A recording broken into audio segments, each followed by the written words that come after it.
दोस्तों उत्तराखंड में नई सरकारी भर्ती आ गई है। अगर आप बायोलॉजी या एग्रीकल्चर बैकग्राउंड से हैं तो यह मौका बिल्कुल मिस मत करना। दोस्तों उत्तराखंड अधीनस्थ सेवा चयन आयोग द्वारा पशुधन प्रसाद अधिकारी के 120 पदों की दोस्तों भर्ती निकली है। और दोस्तों आवेदन करने की जो तिथि है दोस्तों वो 13 मई 2026 को दोस्तों ये है। और ऑनलाइन आवेदन की जो अंतिम तिथि है दोस्तों वो 2 जून 2026 है। और ऑनलाइन आवेदन पत्र में संशोधन करने की जो तिथि है जो दोस्तों यदि कुछ मिस्टेक आपके कहने होती है तो 5 से 7 जून 2026 है दोस्तों। उसके बाद लिखित परीक्षा की जो संभावित तिथि है दोस्तों वो 12 जुलाई 2026 है। तो दोस्तों इस नोटिफिकेशन को आप UKSS की ऑफिशियल वेबसाइट पर देख सकते हो। तो दोस्तों यहाँ पर जो रिक्त पद आए हैं इसमें क्रम संख्या 1 और क्रम संख्या 2। तो दोस्तों पशुधन प्रकाश अधिकारी जो सीधी भर्ती आई है वो दोस्तों 108 पदों के लिए है। बाकी जो ये क्रम संख्या 2 है दोस्तों ये वाली भर्ती पशुधन प्रसाद अधिकारी ये केवल विभागीय डिपार्टमेंटल एग्जामिनेशन है दोस्तों। लेकिन जो ओपन भर्ती है दोस्तों वो 108 वैकेंसी यहाँ पर हैं। और ये दोस्तों लेवल 6 की पोस्ट है और वेतनमान दोस्तों 35,400 से 1,22,400 है। तो जो ओपन भर्ती है दोस्तों क्रमांक 1 जो फ्रेशर हैं क्रमांक 1 ही उनके मतलब का है। तो दोस्तों यह परीक्षा MCQ ऑफलाइन या ऑनलाइन कराई जाएगी। और दोस्तों इसकी जानकारी आपको वेबसाइट दैनिक समाचार पत्रों में आपको अवगत करा दिया जाएगा। और बाद में जो आपने ऑनलाइन फॉर्म भरते हैं जो आप मोबाइल नंबर देंगे SMS या ईमेल जो उसमें डालेंगे उसमें भी आपको अपडेट इसका दोस्तों मिलेगा।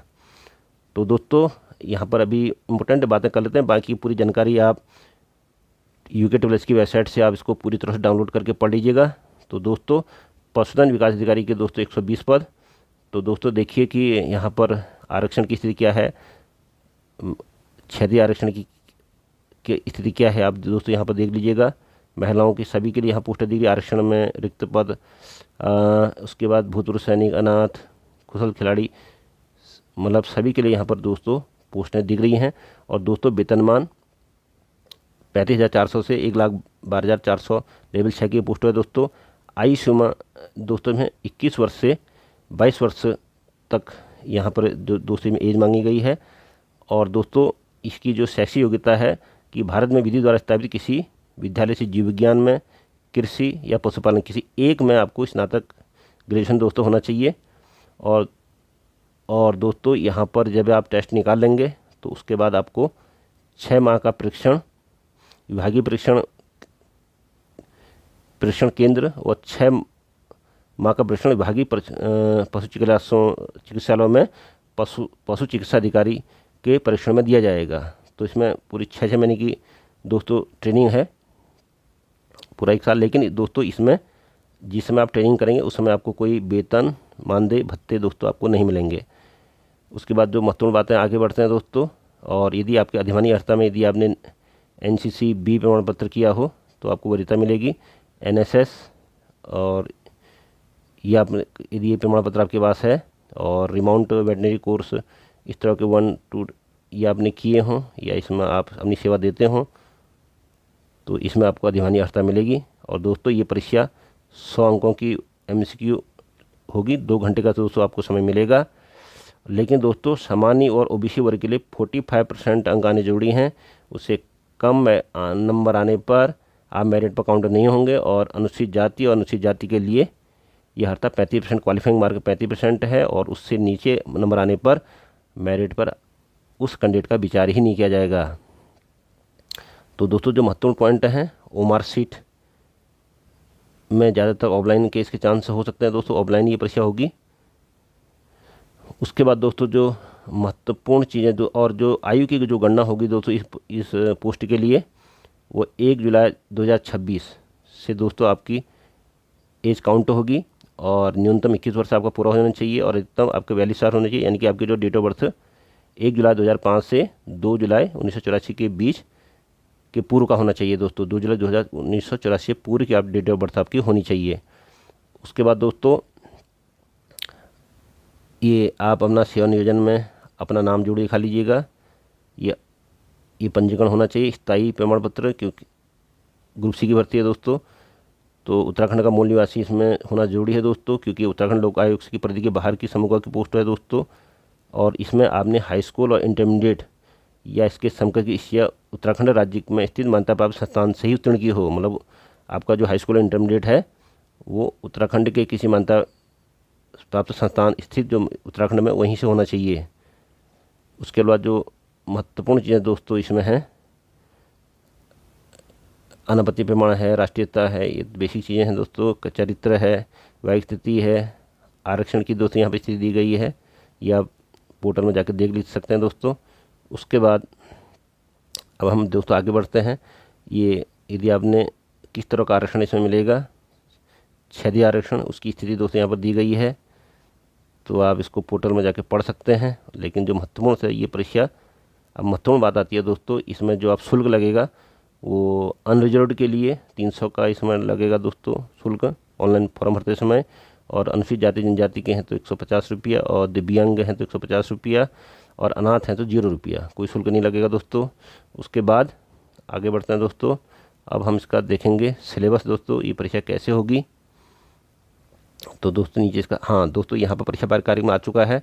तो दोस्तों इस परीक्षा में केवल 100 अंक होंगे दोस्तों, और ये परीक्षा दोस्तों 2 घंटे की होगी, और पूर्णांक भी दोस्तों 100 नंबर का ही होगा दोस्तों। उसके बाद दोस्तों यहाँ पर ये इंग्लिश में दिया गया है दोस्तों, इसको आप रीड कर लीजिए, वही चीज़ इसमें है। उसके बाद दोस्तों इस बार बड़ा परिवर्तन हुआ है, इसमें ये जो पेपर 100 नंबर का होगा इसमें ABC 3 भाग हैं, लेकिन जो भाग 1 है वो कंपलसरी सभी के लिए होगा। ये वाला जो 30 नंबर का होगा ये सभी के लिए होगा। इसमें कोशिका जीव विज्ञान और जीवित कोशिकाओं का रासायनिक घटक, बायोलॉजी से रिलेटेड जो वर्गीकी, आपका ये जो टाइटल दिए हैं, जो रिप्रोडक्शन सिस्टम जो इसमें दिया है, पॉल्यूशन, ये जो टॉपिक हैं 30 नंबर का सभी के लिए कंपलसरी है। इस बार काफ़ी बड़ा अपडेट है दोस्तों ये। और उसके बाद दोस्तों B और C आपको एक चूज़ करना है। इसमें से B के अंदर जीव विज्ञान में वनस्पति विज्ञान और प्राणी विज्ञान दोस्तों ये आएगा, ये 70 नंबर का होगा। और ये सिलेबस आप इसको देख लीजिए दोस्तों, वेबसाइट पोर्टल में पूरा सिलेबस दिया गया है। ये सिलेबस नीचे दोस्तों इंग्लिश में भी आपको मिल जाएगा। तो क्योंकि ज़्यादातर BSc के जो छात्र हैं वो हिंदी टर्मिनोलॉजी थोड़ा उतना नहीं समझ रहे होंगे, तो इसका सिलेबस आपको नीचे इंग्लिश में मिल जाएगा दोस्तों।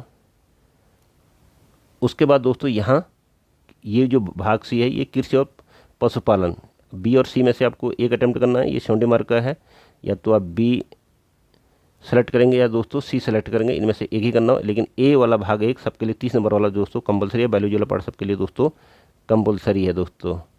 तो ये पूरा सिलेबस है दोस्तों, इस पूरे सिलेबस को आप देख लीजिएगा।